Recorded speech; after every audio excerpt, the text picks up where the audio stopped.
Your Steve Jones Show podcast is loading now. The Steve Jones Show podcast is sponsored by Sunbury Motors, North 4th Street in Sunbury, and Sunbury Motors Kia, routes 11 and 15 in Hummel's Wharf.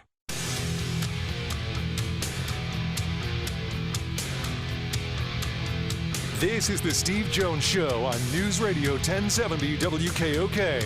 Now, from the Sunbury Motors studio, here's Steve Jones. Sunbury Motors, 4th Street in Sunbury, Sunbury Motors Kia, routes 11 and 15, Hummel's Wharf online, sunburymotors.com. Ford Kia Hyundai, best in new inventory.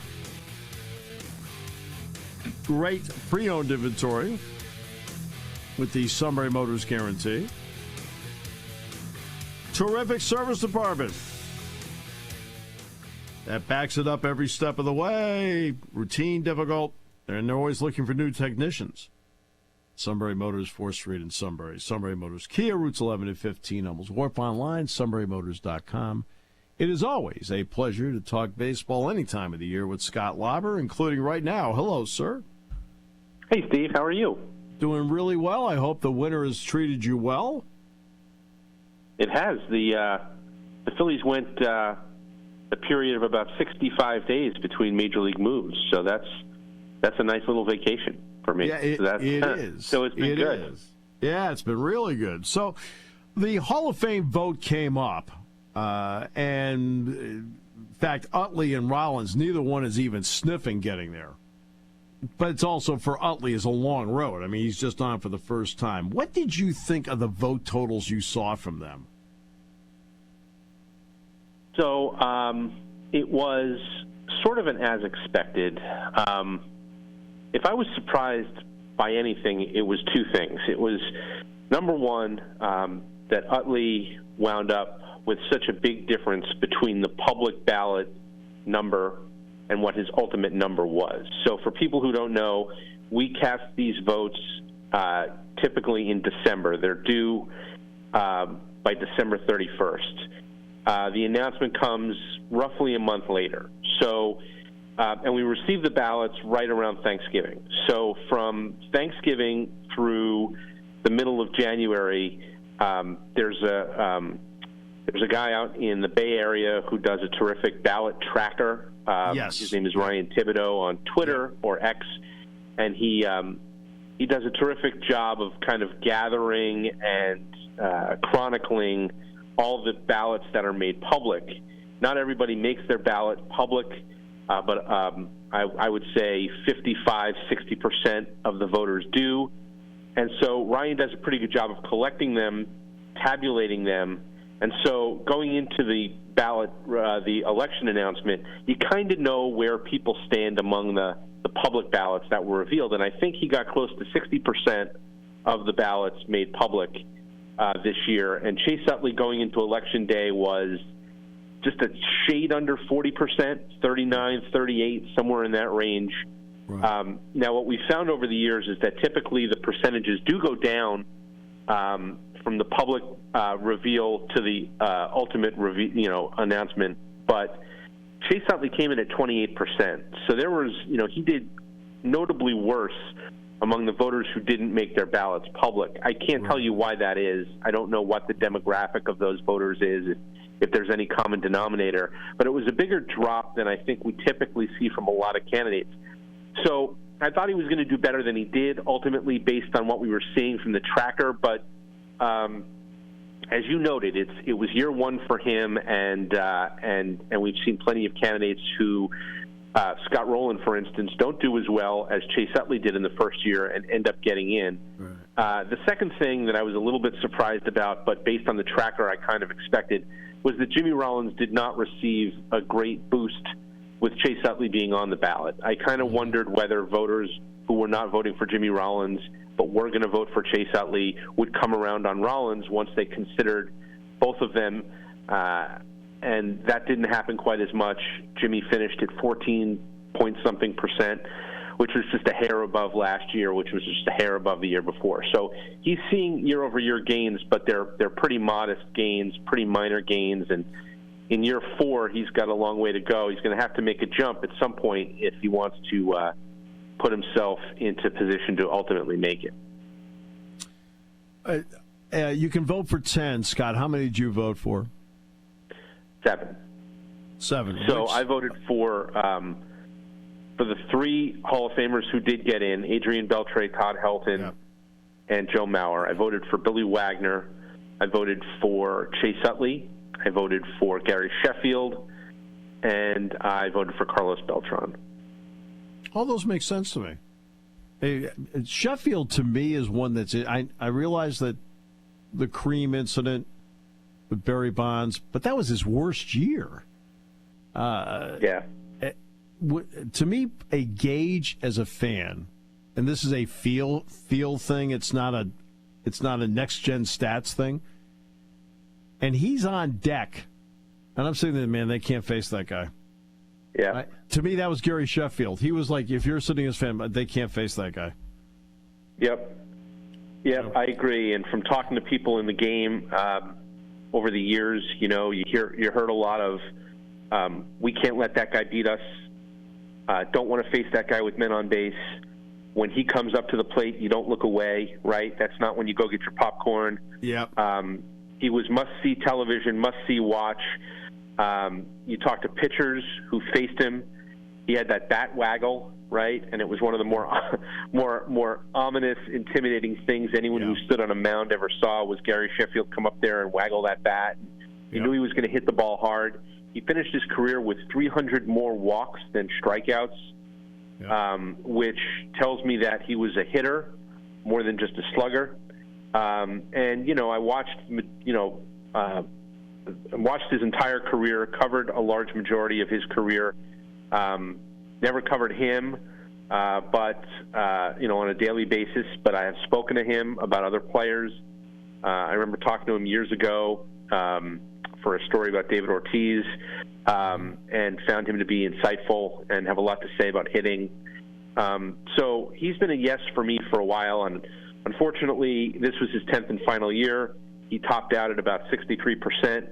I know that there were some people who thought that the PED link was a disqualifier for them with him. I respect that. I've been asked by a lot of people, because I don't vote for Alex Rodriguez and Manny Ramirez, why not them but Gary Sheffield? And my answer has been, and this is my 9th year as a voter, my philosophy has been that I draw kind of a line of demarcation at 2004 when testing was instituted and suspensions were put in place. Prior to 2004, Major League Baseball looked the other way, and so I tend to look the other way. And I should say, when I say that, I mean I judge those players based on what they did. Do I think they were a Hall of Famer? Not whether or not they were linked to PEDs.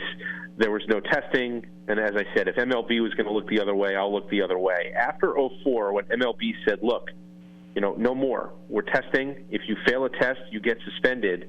Yes. If you kind of had the temerity to continue doing it, you failed a test and you got suspended, well, then that's a disqualifier for me.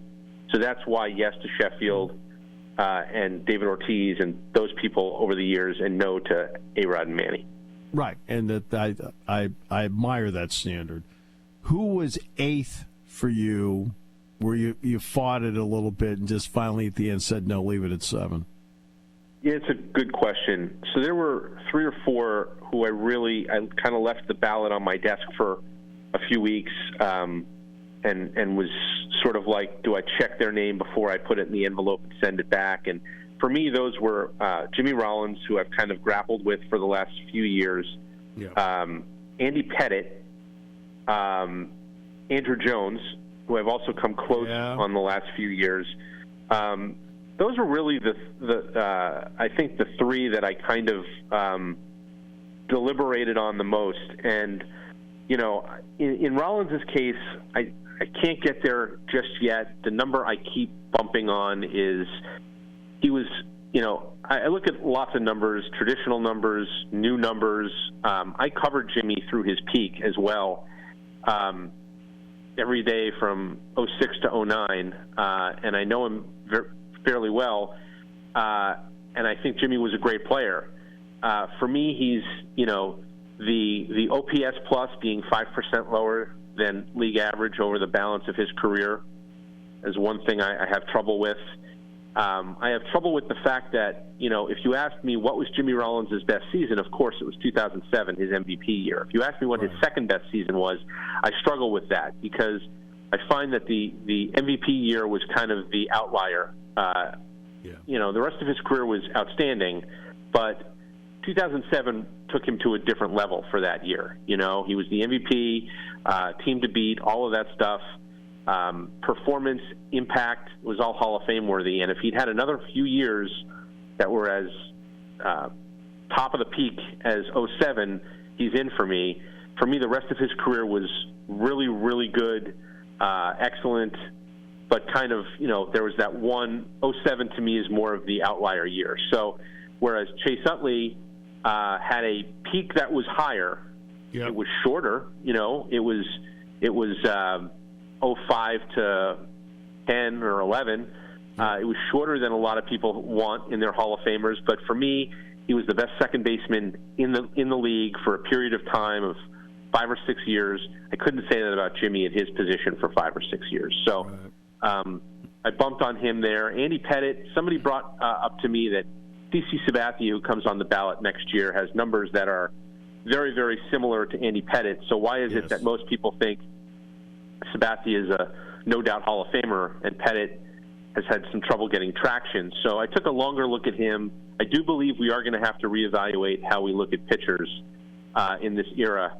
You really can't compare a pitcher from this era to one from, the 80s or even the 90s because pitching was so much different. So I'm glad that I'll have an opportunity again to review guys like Rollins, Pettitte, Andrew Jones again next year, and maybe I'll get there with them. I think I've come closer on some of them over the last few years, and I just haven't gotten far enough to check those boxes yet. When it's a tiebreaker for you, like, okay, one way or the other. You mentioned Sabathia and you mentioned Pettitte. What does postseason do to figure into your mindset about a guy? Because Pettitte's postseason numbers are really good. Sabathia's are really up and down. For example, Utley was a great postseason player. Yeah, I factor it in. I do. Yeah. It does sometimes make the difference for me. It does sometimes put a guy. Curt Schilling was another one who all those years, you couldn't look at Curt Schilling's career and not take into account what he did in the postseason, the great postseasons he had over the course of his career. So, sure, I put it in there with everything else. I wouldn't say I weigh it most heavily, but I don't think it's just like an afterthought for me either. It's something that I definitely consider. And, it works both ways. I've been a Billy Wagner voter for a long time, and one of the major criticisms of him, and it's a valid one, is that in the postseason he didn't perform very well, and at his position in particular, closer.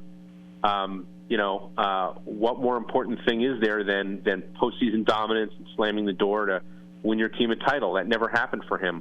I thought in his case the regular season dominance was enough to overtake it, but I do respect and I do understand people who knock Wagner or don't vote for Wagner because of the postseason failures. Interesting. You mentioned some time between what the Phillies are doing, moves and so forth.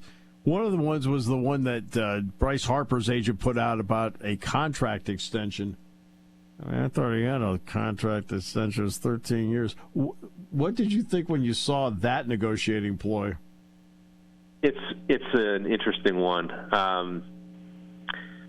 I was a little surprised that Scott Boras was as direct about it as he has been. It is interesting.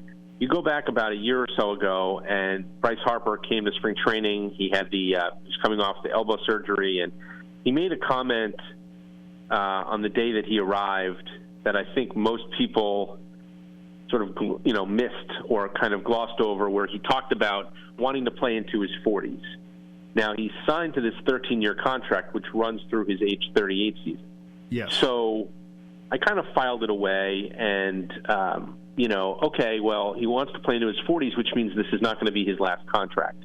if that's his intention. And he's made that indication a few times since, where he's talked about wanting to play into his 40s. And, you look around, and one of the things that Bryce Harper did not want when he signed this contract was he did not want the opt-out clause that we see now in so many of these deals, where after year 3 or year 5 or whatever it is, a player can opt out of his contract, go back out on the market, and and make more money. Manny Machado, who signed with the Padres the same year, I was just about to say that. Yep. He had the opt-out. He did not end up using it, but he did use it as leverage to get the Padres to renegotiate his deal. Harper doesn't have that, and by his own request, he didn't want that. Scott Boras kind of invented it when A-Rod got his opt-out umpteen years ago when he signed his huge contract with the Rangers. He used the opt-out. It's how he ended up getting to the Yankees, or staying with the Yankees after he'd gotten traded over there. Harper didn't want it. I do wonder whether either Harper and or Boras has regrets that it's not there. They don't have leverage in this situation. The Phillies do not have any. There's nothing to compel them to say, all right, we'll rip up this deal, we'll renegotiate a new deal, and stretch this contract, other than wanting to keep Harper happy and or reward him for being a good teammate and a good soldier. When they made the decision in November to move him to first base going forward, I wrote about this a little bit, and I said, of course Harper was going to say that he's fine with playing first base, but I do think it's part of this,